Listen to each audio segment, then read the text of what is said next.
Hello, nandito nga po pala tayo sa Bikutan, Taguig sa may JC's Motorworks and Coat. Kung saan wala tayong magawa, kaya naisipan nating dalhin si Pink dito para ipa-powder coat ang kanyang mga natitirang piyesang bakal-bakal. Ipapa-powder coat nga po natin ang kanyang center stand, side stand, mugs at levers. Kasama na rin ang kanyang grab bar. At dahil hindi ko maikabit ang kanyang brake arm at foot peg at ito papakabit na din natin since babaklasin na rin naman nila yung gulong. At yan, naikabit na. Ang hindi ko maikabit-kabit. O, tinanggal na ang kanyang mga gulong para i-prepare.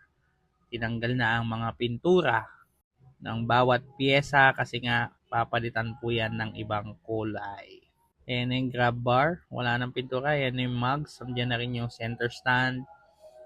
Pero bagong lahat, magmerienda muna tayo kasi gabi na po tayo nakarating dito. Alas 7 na po ng gabi kasi may session ako ng maghapon. At buti na lang no, sa dinami-dami ng napagtanungan ko, sila yung okay tumanggap ng gabi kasi nga busy ako sa araw. Bukod sa daddy duty ako, naghahatid sundo ng estudyante, ay nagtatato din ako pagka may client.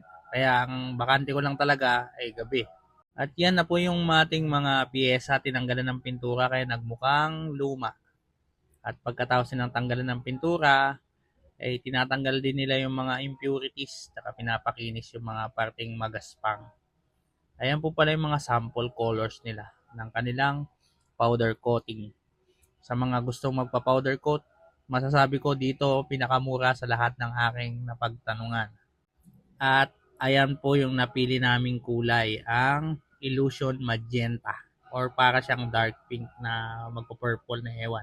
At pati nga mga sulok-sulok nililinis nila kasi pangit daw yan pag hindi nalinis ng maayos. And after no, nilalagay ulit sa isang chemical para lalong matanggal pa yung mga chemical na nakakapit dun sa bakal at kaya siya nagmukhang ganyan, nagmukhang gray, then binabad ulit sa chemical na yan na nagmukhang dilaw na tanso.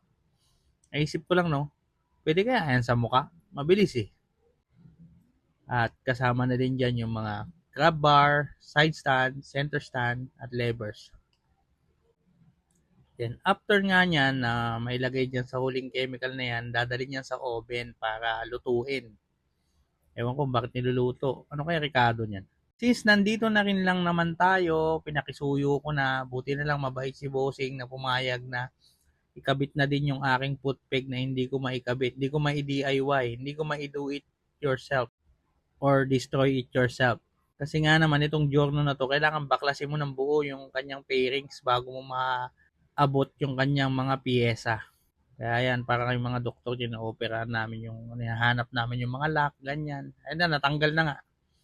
So sa mga naka-journal, alam nyo na yung struggle ng pagtanggal ng pairings kasi pag tinanggal mo yung buo talaga siya na ganyan, para siyang bangka. And since binaklas na rin lang, sabi ko, isama nyo na yung magneto. Buksan nyo na rin yung makina at papinturahan ko na rin yung magneto kasi nga daw yan. Pag yan nangalawang, nag-i-stack up daw, hindi maganda yung kanyang nagiging function.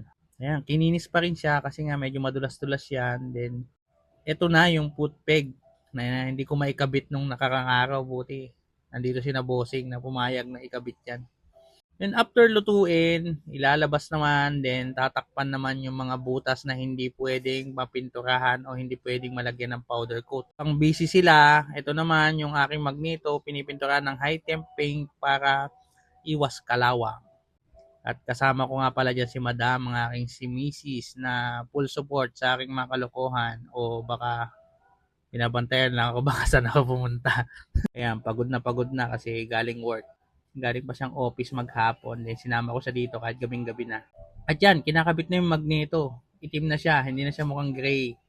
Tsaka sana hindi na yung mga lawang kasi pag yan nangalawang pa, bibili ako bagong motor. Buti na lang, napakabait talaga na Bossing na pinagbigyan yung aking mga request. Then pagbalik ko may papakabit ulit ako na pyesa. At ito na yung proseso ng powder coating.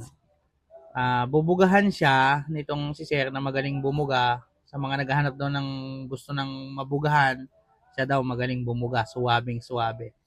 color pink yung powder, pero nakikita natin parang puti lang yung nangyayari dun sa mugs. Ewan ko kung paano nag-work. Then, lulutuin. Then, after maluto, ayan siya, mukha siyang chrome. Ngayon, itatop coat naman siya ng puting powder. Pero kung bakit puti yung powder, pero pink yung lumalabas na kulay. Hindi ko talaga siya maintindihan.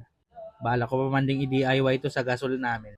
Kaya ang kwento-kwento habang naggagawa kasi gabi na yan mga 11 na yan, magta-12 na. At pagkatapos ng ilang minuto, ayan na nga ang ating pinapowder coat ng mga piyesa. Kulay pink na siya, pink, mamink-mink na siya, hindi na siya itim.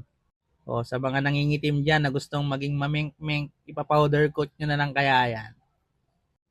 Pinapalamig lang yan kasi nasa 200 degrees Celsius daw yung init niyan. So after ng ilang minutong pagpapalamig, ito na po siya ang ating montage. Ayan yung back shot, tinira sa likod. Ayan, ayan yung side view. Ayan o. Oh, 'di ba? Ganda ng color, ganda ng color, pink na pink. Kaya siya pink ang pangalan kasi white ang kanyang color. Then, ayun, yung foot peg hindi magkakulay. Kailangan pakulayan ulit yan. Balik ko yan. Yung front na tinira sa harap, ayan. Ayan din ang kanyang mugs. So, babalik pa ako dito, no? May mga pyesa pa ako. Saka yung big bike. Si Zenki, dadaling ko din dito. Gagawin ko din siyang pure pink. Saka yung mga kinabit kong pyesa kasi dyan, hindi siya ka-tone. Kaya kailangan kong ipa-powder coat din yung mga yan. Ang masasabi ko lang, pulido yung gawa at napakamura nila guys. Kung gusto nyo magpagawa ng powder coat, dito lang yan sa Bikutan, sa may exit ng SLEX. Then dito po yung kanyang page. Pwede nyo po silang i-message yan. Madaling kausap, mababait. Bye-bye!